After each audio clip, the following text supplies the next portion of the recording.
Hey, it's David, a Strong by Elite. Today I want to answer a question, a very common question that poses as a challenge to many people's fat loss and weight loss efforts as it relates to fitness. The question is it normal for me to be ravenous, starving after exercise? And my answer is yes, it is completely normal. It doesn't happen to every single person, but it happens to enough people for us to describe it as normal. And I think this is one of the main reasons why using exercise as a tool for weight loss is not the most efficient way to go. Because when your body exercises, and let's just use exercise as the broad term here, it's going to burn calories.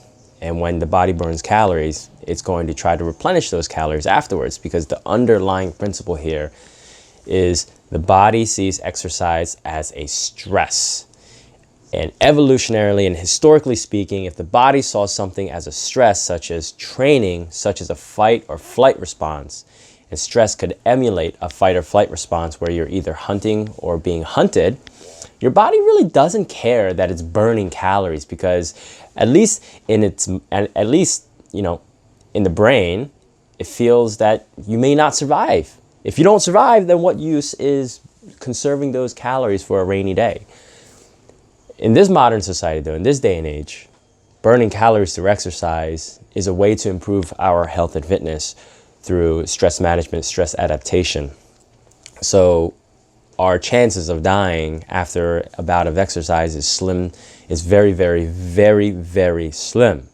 So then afterwards, our body is more concerned with replenishing those calories in the event that it has to encounter the stress again or encounter exercise again. So it's absolutely normal for you to be hungry after exercise. Now, the type of exercise can also determine how hungry you get in proportion to how many calories you burn, whether during the exercise bout or afterwards. For example, if you go for a run, you're gonna burn a majority of your calories, let's say 90% of your calories during the actual exercise. Versus if you were to weight train, you're not gonna burn that many calories, because during weight training, your muscles are working and contracting, but your heart isn't working as much. There's not as much blood pumping. Your heart isn't pumping as much blood in terms of volume and in terms of frequency versus running, where your heart rate is up and sustained and elevated.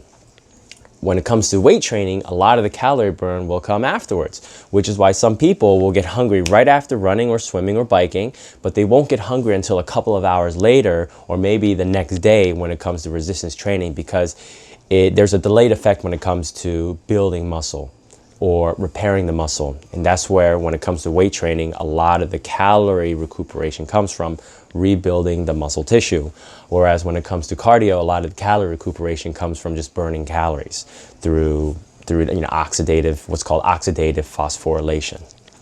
I know that was a difficult term. I didn't think to, I was not anticipating putting that word in there, but it just happened to be anyway. Oxidative phosphorylation. There are different energy systems. We could talk about the different energy systems in a different video, but I'm not sure if that's within our purview.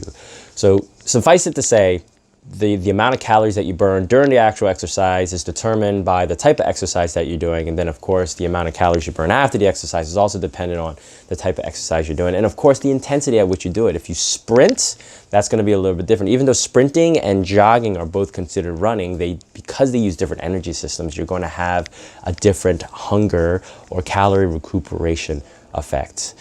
So just to repeat, it is absolutely normal for you to be hungry after a bout of exercise. And again, it depends on the type of exercise you do, it depends on the intensity of exercise you do, and of course, it depends on how long you do it for. So that is why exercise is a very inefficient way to lose weight, because you're going to recuperate those calories, because there is a recovery and a stress demand when it comes to exercise. So when it comes to losing weight, use nutrition as the main tool for losing weight, for changing the number on the scale. Now, if you want to get stronger, you want to improve your fitness, your cardiovascular fitness, your strength, build muscle, then incorporate physical activity. But also be aware, be mindful that weight loss might slow down because your body's going to be more concerned with recuperating those calories. I hope this answered that question. This is about a 5-minute video. I know we went into a little bit more detail about some of the things like energy systems and the type of exercise, but I'm hoping that it was general enough for you. If you have any questions, shoot them to me at david@strongbyelite.com.